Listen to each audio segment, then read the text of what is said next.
Okay, I'll start recording now after that little... I mean, I have more comments. Okay. I'm very fired up today. All right, here we are, all fired up. Yes. Okay, I would invite everyone who's sitting out in the bleachers to come forward and join us. Is Michelle coming? I don't know, but there's plenty of seats. I can't. You're right. You're right. We're on page 21, right? Yes, that's right. Dr. Krako is right where he left off. If they sit that far down, they can have their side conversation. Exactly. You're having your own class You apparently. sound like a professor who's done this before. Yeah, very, very. Okay, nice anybody class. anybody with us here? Why don't y'all come down? Can anybody hear? Come down here. No, seriously, you guys are too far. You're not going to hear anything.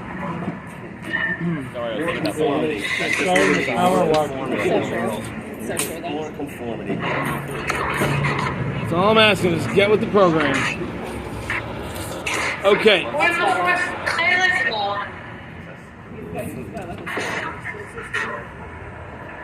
Okay, so we are, for those of you who don't remember, we are up to a whole new section.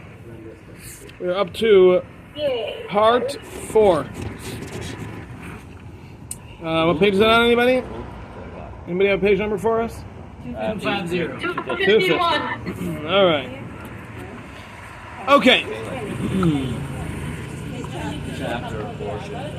So, just to be aware, this is the final section of our book that we are learning here.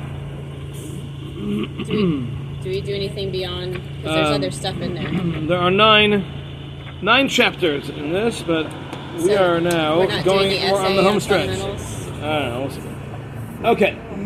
I'm feeling a little sadness at the moment. I mean, it's a lot. That'll probably take us We're another going to do year. the Mamre Hickory with you? I don't know. We'll see. We got plenty of time until we get there. I don't think we need to worry about that just yet. I mean, planning is good, but that's a little in advance, I'd say. This has taken 2 years. All right, here we go. So we're now going to learn about Chelek Ha'avodah. We're learning about the service of Hashem, what it means, how it works, what it accomplishes, and lots of very practical information coming out of this coming chapter. Certainly more so than the previous one, where we're learning about prophecy and all that, which really doesn't exist on a normal scale today. Everything that we're going to learn about now is 100% applicable, practical, and should be reviewed often. Okay, so here we go. Record, we are. Okay. So, Klal Ha'avodah, the general concept of all of the service of Hashem, Mischalek L'Shnei Chalakim, is split into 2 parts. Echad HaTalmud v'Hasheni HaMaisa. One is learning, and one is doing. Okay? Now, HaMaisa Mitzchalek La'arba. The doing is split into 4 types. Echad Tamidi. One is something that is constant. Hasheni Yomi, the second is daily. Shlishi Zamani, the fourth is periodically. And Haravi Mikri, and the fourth is every once in a while.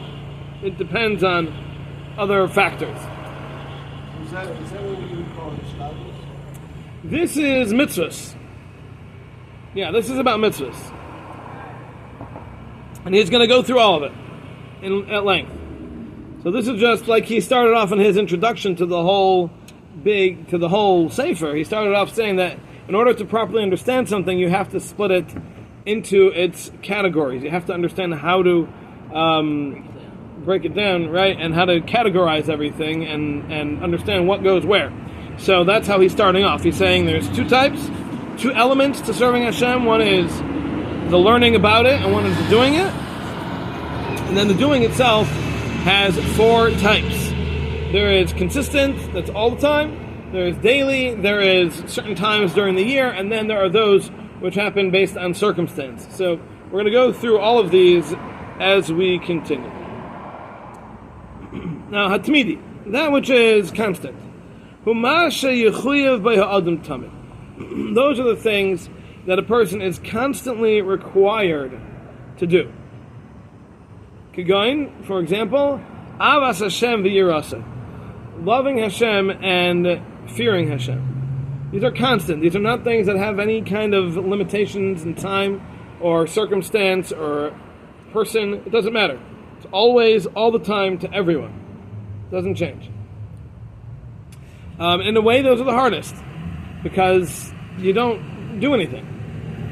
They just need to be beliefs that you believe in and things that you think about, but there's nothing to do. And yet, he's calling this part of the action side of serving Hashem, right? He said there's learning and there's doing. This is part of doing. So it's just interesting to note that this is the concept of constantly loving Hashem and fearing Hashem, not straying, all these things. These are constant mitzvahs that are considered things that you do. So just an interesting point. Meaning, do beliefs that take constant effort? Does it take constant effort? It's something that needs to constantly be done. It's something that you need to constantly do. You need to constantly believe in Hashem. Right, so you're saying that is an effort. It's a consciousness. It's a consciousness. Okay? That works. All right, what's the first of the 10 Commandments? I am Hashem your God. What kind of commandment is that? Right? So the simple answer is, this is the mitzvah of believing in Hashem. And that is a mitzvah. It's one of the 10 Commandments. It's a commandment that we have, is to believe in Hashem. And so on. Okay, next, Hayomi, the dailies, Masha Yechuyev Boy B'chal Yom, that which a person is required to do every day. Behind and they are Karbanos, Bisman Abayis, the offerings during the time that the temple stood. Ba'achshav, and today that we don't have that, we have a tefillos, or Kriya Shema, we have davening, and we have Shema. So, another interesting point here is that he sounds like he's saying Shema was actually not required during the time that the temple stood, which is interesting. I don't know anything about it, but I just always assumed that it was part of it. I know. You can move the comma, but no one does. Of all the commentaries I saw, it seems everybody says that no, these are required only once there are no longer karbanos. Both. Yeah, what were you saying? Can I interrupt for 1 second? There's, at Neve where I teach, there's a very old edition of Derech Hashem that has a semicolon there. Okay. And it does seem like Krishma, because the story of Rabbi Akiva, when they came together to Kriya Rosh Hashanah, it was the first year after the Churban, so it seemed like during the time of the mission, Mikdash, they definitely had that concept. But that was after the Churban. Yeah, but it's a mitzvah also deraisa. How would it suddenly change? I don't know. How does she remember that? What? How does she remember that? That what? Like the semicolon. No, she has one in front of her. Oh, okay. Not this one. There's a She said she has a very old version of Derech Hashem that puts a semicolon before Kriya Shema, which would separate it. Right. The commentaries don't, though. At least not the ones that I saw. Yeah, okay. That's, so, anyway. Take away my amazement. That was really cool. Okay. I mean, in Shema, it's right, but I mean, Shema says. Yeah. Look at the Gemara Brachos. I mean, it's clear that there always has been a chiyuv. They look at the Gemara Nedarim that if you say you're not going to learn about, if you promise to learn every day, it's Kriya Shema, Shabbat. It's the commandment of. Okay, I think I understand. Yeah, but all those are post. Those are all post Churban. Wait, Rabbi, I think I've got an understanding here. If you look at the grammar for a moment, you look at it. Hold on 1 second, please. Just a second. It's just examples of things that are on us now. Yeah, but if the Gemara says that you can fulfill the mitzvah by. It's a brisa. It's not Hold on. What about Beishamah? I think he's just differentiating between mitzvahs that were only in the Mikdash mitzvahs now. But it doesn't seem that he's separating Shema as he's just listing mitzvahs we still have now. I don't see that it's. He said it was only in the Mikdash. So the way Rav Chaim Friedlander puts it, he says that when he says here "V'achshav Tzilas Kriya Shema," that then we had no.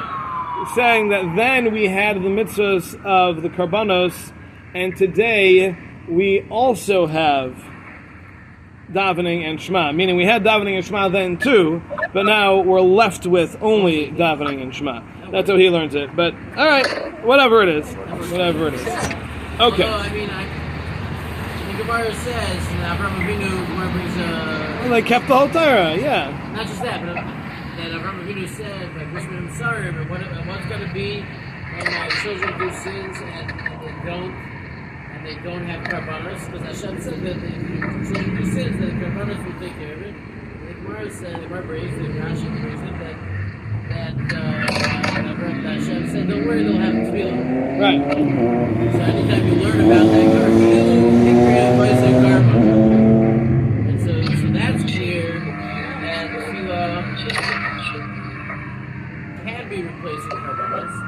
Shalom Pamas Masinu. Right. Yeah. On the other hand, you do see also that there was a special nusach of tefillah, as I'll say.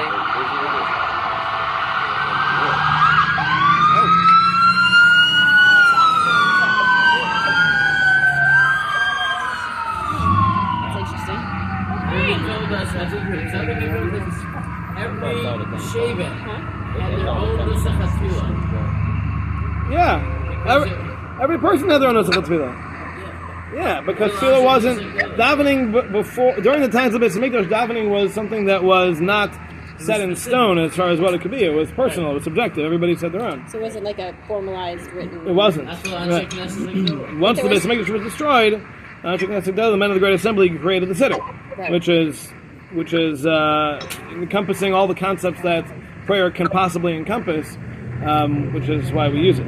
All right. Historically, the Anshe Knesset Gedola was at the beginning of the second Mikdash. Does that mean the Shemona Esrei was set in the second by Yeshevi Sudo? I think I don't know. I don't know at what point they established it. During the Anshe Knesset Gedola were they spanned for quite a while. I don't know at what point they created the Siddur and at what point it became mandatory. I don't know. But Shimon Tzaddik was the last of the Anshe Knesset Gedola, and he was going on the second big Mikdash of the time of Alexander the Great. Yeah. Okay. Cool. That's just interesting, that's all. Yeah. Okay, next, Hazmani. The things that happen periodically, based on times. The things that are required to be done at specific times. Kigain, for example, Shabbosos, Yomim Tovim, Shabbos, Yantif, Hamikri, and the last category is things that happen, things that are mitzvahs based on certain things that happen, is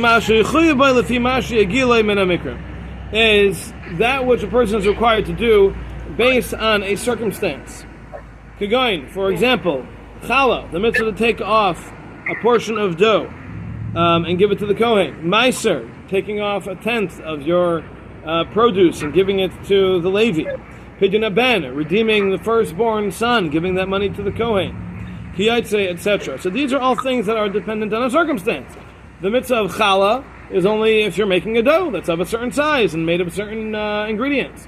The mitzvah of Meiser is only when you've reached a certain point in the production process of your crops, and only certain crops, or animals. And then Pidyon Ben is if you have a firstborn son, and knowing neither parents are a Kohen or a Levi, and it was a natural birth. Like all these different things, they all are circumstantial. So based on the circumstance, you have a particular mitzvah to do.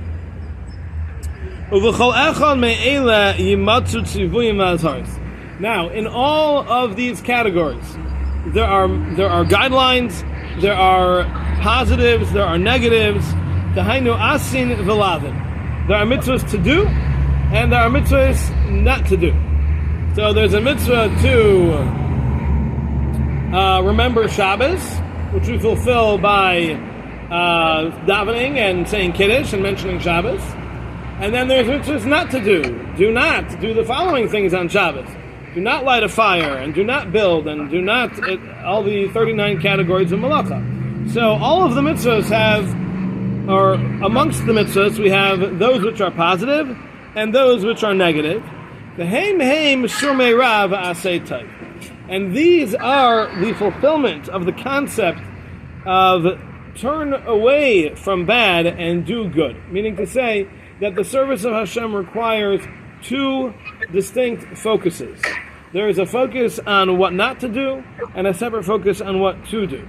And both of those need to be done. In order to have a full and complete service of Hashem, both of those need to be accomplished. Unfortunately, throughout the ages, there have always been Jews who've decided, I'm just going to stick with the things I'm supposed to do, and I'm going to ignore the part that says that I'm not supposed to do. So essentially, I'll do whatever I want, and I'll also do some mitzvahs. That is absolutely false. That doesn't work. Surmei Rav Asay Tov. In fact, the wording implies it's got to be the other way around. The first thing we need to focus on is to avoid that which we're not supposed to do, and then move into the things we are supposed to do. Which makes sense. Which makes sense. There are times where the focus has to be reversed in order to promote growth. There are times where someone is not in a frame of mind to be able to focus on the negative, and they need to first focus on the positive in order to get to the point that they can start working on the negatives. But whatever it is, understand that they need to go together. You have to have both of them. Neither one is going to suffice on its own. Okay, good? Okay. Nom. Wow. Just gonna drink. Yeah. Any water? Yeah. This is not water, but there's water in it. Nom. Iker kol ha'inyanim ha'eleh. The main idea of all these things, b'derech klal in general, nizboyer b'chelik rishon, we've already explained back in section 1, Parak Ravi in the 4th chapter, Shuhu apaniya elav yisbarach ubakashas karvay. The idea behind all of the mitzvahs is the same. The negatives, the positives, all 4 different types, all of it's the same. The goal for all of them is connecting to Hashem and striving to achieve a closeness with Him. Based on the ways that Hashem has decreed for us. And these are the methods through which we come close to Hashem and connect to Him. So, again, another fallacy that is widespread is that people feel, I will serve Hashem the way I see fit. Because I think this is what brings me closer to Hashem. And you end up with very misconstrued versions of religion. You had, I will give you a story that happened here in Savannah. There was a group of Breslovers came through, a bunch of teenagers, and they asked if they could use the mikveh, the men's mikveh. No problem. They use the mikveh, and Shoshana Weinberg goes at some point to go empty out the money box where they keep all the checks and everybody would pay to use it. And she opens up and it's empty and there's a note inside. And it says, thank you so much for this. It was really a time of need for us, and we're glad that Hashem used you to provide this money for us. Thank you so much. We had a wonderful stay. Ouch. Right? So, in these guys' minds, they were thinking, this is it. Hashem just gave us the money we need. We are doing the will of Hashem. There it is. See, we got rewarded for using the mikveh. Right? And the reality is that is opportunity to do. you don't serve Hashem the way you think works. It's not the way it goes. You know, there are groups also again with these kind of far out. They call themselves Hasidim. I wouldn't, but they call themselves Hasidim. That they believe that you need to get high to do mitzvahs. Because then you're connecting with Hashem, right? You're connecting. You're ascending. Wait. You're transcending the physical limitations, right? I mean, this is the prime example. Maybe not the prime example, but it's certainly a good example of people deciding what they feel is the best way to serve Hashem, and they're totally off the mark, So I have a question. completely off base. Because, like Ramchal is saying over here, hold on. Yeah. Like Ramchal is saying over here, Hashem gave us the ways to connect to Him. He told us how to do it. Our decisions of this is a better way is definitely going to be wrong. No matter how you slice it, it's definitely going to be wrong. Yes. Okay, so in the case of the people coming to use the mikvah, were they aware that that's something that you pay for? Yeah, I think that Like, was that that would be my made question. clear? They did think you're allowed to use our mikvah, and they didn't think about, okay. Right, so all the checks that were made out to the mikvah, they thought they meant for the mikvah users. I think that they needed to be, if you're going to have somebody Institutionalized? You can use our mikvah. You're not, I wouldn't think, okay, let me drop some money. I might drop $1 in the stuff box, but But would you? One second, you really think you would go into a public place and take a box of money? You know what? They took all the money. Oh, they took the money. Hello, they took all the money. Hello. They took all the money. I misunderstood the whole No, thing. they took the money. That's because you guys They are all emptied the the way down box. there. Wow. Okay. Yeah. If you come a little closer, you would have heard. You would have heard. Please edit that from YouTube. Sorry. They took the money? They took the money. I Yes. thought they just used the mikvah. Oh, all right. That would be all right. Fine.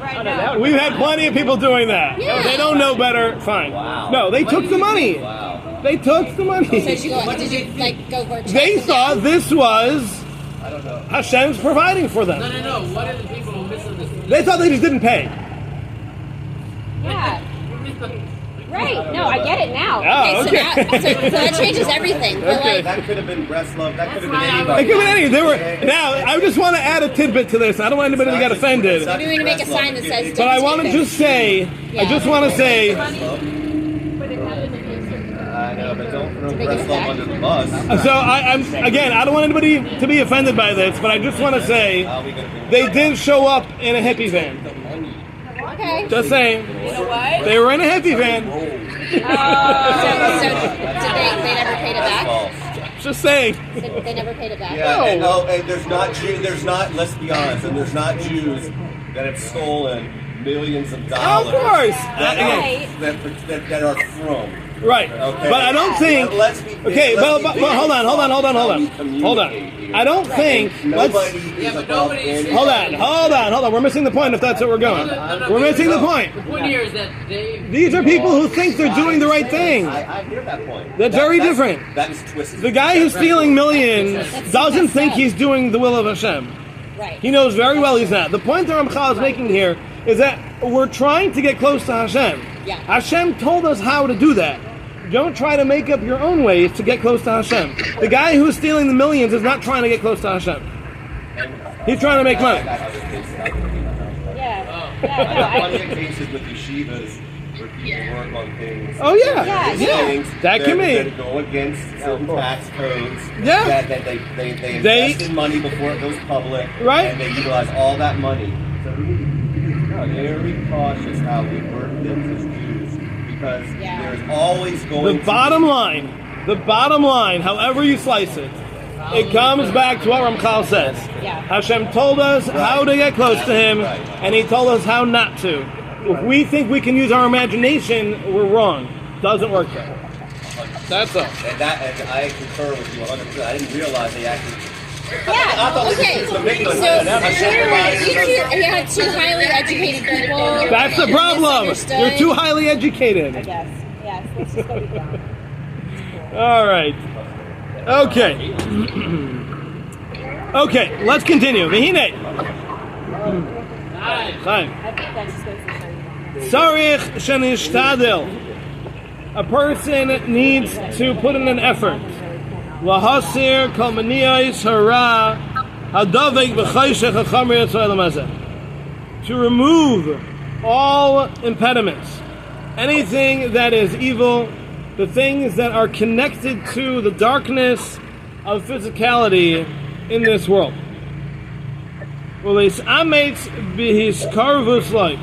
And a person needs to strengthen themselves to only become closer to Hashem until you're connected with Him. And you will be rewarded with perfection, with wholeness. Because that's all Hashem wants. And that's the entire purpose of creation, as we've learned. So what he said here, again, very, very critical line. The goal of the battle that we fight in life is to connect with Hashem, and that requires distancing ourselves from the evil that manifests itself in the world of physicality. The bottom line is that all evil, as we've learned many times, the vehicle for it is physicality. Every single thing that drives a person to do something wrong is because of their human traits. It's because of their physical desires, it's because of their emotional desires, it's because of their egotistical desires. But anything that we do wrong, it's either because we don't know, or it's because we are being misled to follow our physical attraction instead of the spiritual. So the purpose of life, the purpose of all of creation, is to recognize that and to avoid it. Physical desires are things that need to be understood, they need to be used properly, but they are the vehicle for evil. And it's just like so many things that we see in the world. If you use them the right way, they're very beneficial. If you use them the wrong way, they're lethal.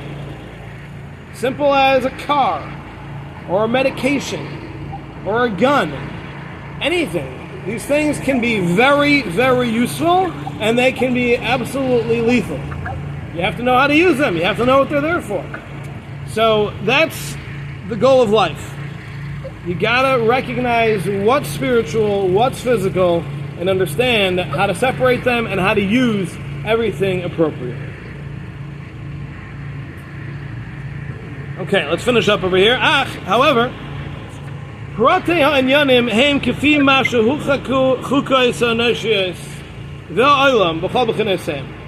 the details of all these mitzvahs, all these methods of connecting with Hashem, the details are based on the differences between one person and the next, between one era in the world and the next, between one part of the world and the next.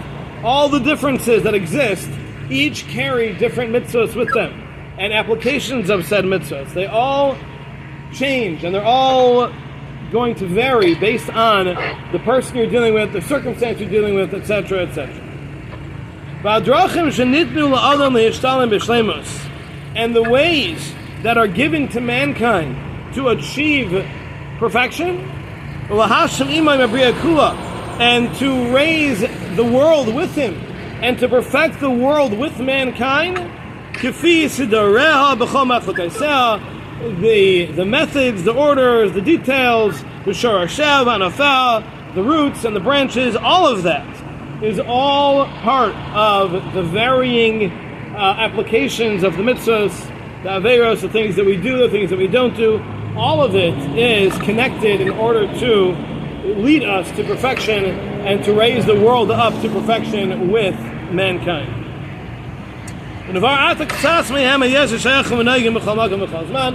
we will now go through some of them, just to talk about some of them, how they work, what they do, how they accomplish what they accomplish, and details for them, and that will be the rest of our sefer.